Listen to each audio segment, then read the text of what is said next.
Hey, Matthew with Angel C Business Development. Today we're going to go over how to use your AngelPro.AI interface. Now, the main things that you are going to do in this interface is simply choose the settings that you want for your AI chatbot. Plus, if you wanted to customize the conversation flow that your chatbot has with website visitors, you can do that in this platform as well, and I'll show you exactly how to do that. Now, let's run through all the settings that you're going to need to know to get your AI chatbot set up exactly how you like it.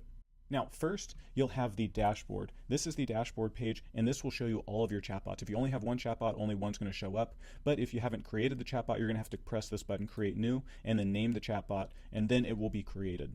But since I already have an example chatbot here, we're going to click into this chatbot in a second to look at some of the settings.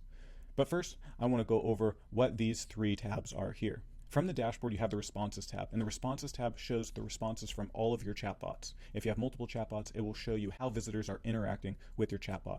If I click it here, you can see that we've already interacted with this chatbot a couple times. Now, the My Profile section is where you can change your name, your password, look at some subscription info, as well as input your Zapier API key. So if you want to integrate Zapier into your chatbot, you're going to have to put the API key in this profile section.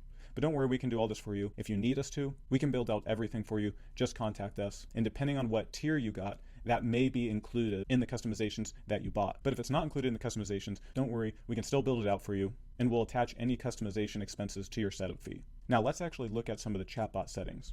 We're going to click into this example chatbot here. And you can see we open up to the widget style page. In this widget style page, we can change the position on the page, bottom left, bottom right. We can change the widget title, which is the title that appears up here. We can change the welcome message from Hi, I'm Chatty to Hi, I'm Chatty, the AI chatbot. Okay, and we can save it down here, and we can see the welcome message changes right here. We can change the call to action message, and that's just the message that pops out right here beside the chatbot. You can see that it comes with a little notification noise as well, just like that. And you can turn off the call to action message here if you don't want it. You can tell the chatbot where to appear on your website, whether on all pages or specific pages, and just include any part of the URL from the particular web pages that you want the chatbot to appear on right here. It doesn't have to be the entire URL. You can just include parts of the path of the URL from the pages that you want the chatbot to appear on. Next, you can put a fallback message, usually something like, please reset the chat, or sorry, I got stuck, please reset the chat. And this happens if the browser freezes up or the user enters too much information, because things like that can happen online. And we just need to tell the user to hit this little reset button. And so usually the fallback message should be something like, please restart the chat. You can change the avatar icon by uploading a file here, and you can change the theme from red to orange to green to blue, or you can choose your own color by including your own hex code here. And you can go online to see the hex code for different colors. And then after every change, make sure you click save. Now next is the flow builder. And I'm going to show you how to do the flow builder properly in another video. But this flow is simply the opening messages that the chatbot will display to the user. And this allows you to control the conversation flow until the conversation hits an AI mode block. So you can see here on the bottom right, we finally get to an AI mode block.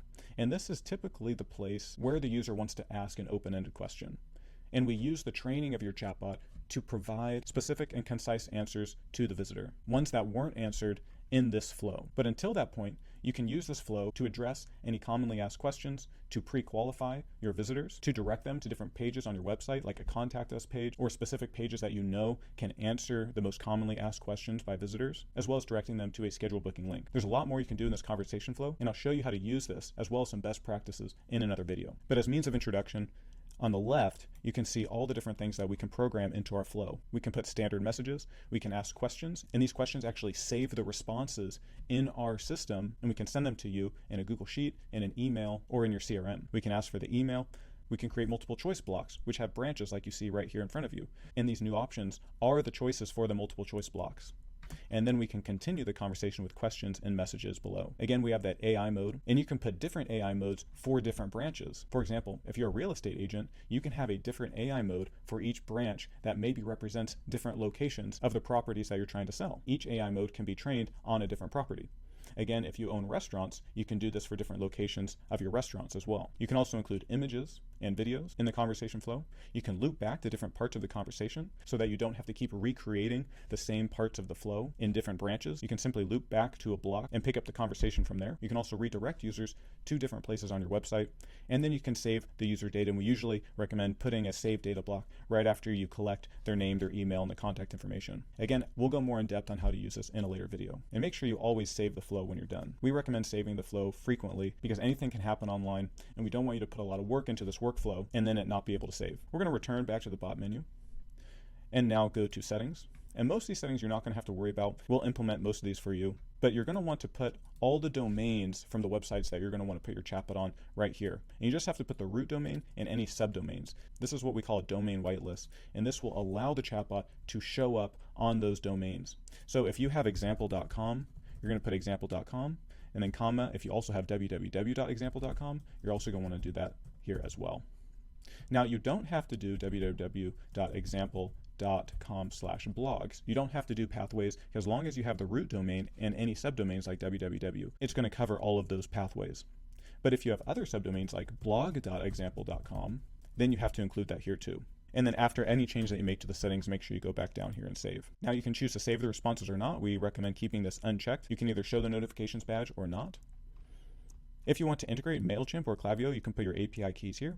And if you want to customize any of the different messages that occur in these scenarios within your chatbot, you can do that here as well. Next, we have the Reports tab. And this simply tells you how many leads you've got in the past 7 days, 14 days, and all time. AI mode is where you can train your chatbot. Now, you're not going to have to use AI mode if you're using the Flow Builder. And that's because in the Flow Builder, you're going to have an AI mode block that you're going to train here. And this AI mode block has all the options that this AI mode has right here. But this AI mode is inaccessible to the Flow Builder. So if you're going to create what we call a hybrid bot, which has the program conversation plus the AI mode, you're going to want to program your AI mode in the Flow Builder and not in here. If you're only going to use your chatbot for AI mode, then you can program it right here. Now the next tab is the Responses tab. And this shows you all the responses from the leads that have come in. It tells you when they were created, as well as what path they chose in your Flow Builder. And the AI chat log will tell you how the users interacted in AI mode if you are using an AI chatbot and not a hybrid bot. If you're using a hybrid bot where you use the Flow Builder, you're going to find all the AI mode responses here in the Responses tab. So you can see here, we have the entire AI mode chat log here in the Responses tab. Whereas if you weren't using the Flow Builder and you were only using AI mode to program your chatbot, then you would find those chat logs here. Next, we have the integration code. Now this is the code that you're going to take and put on your website.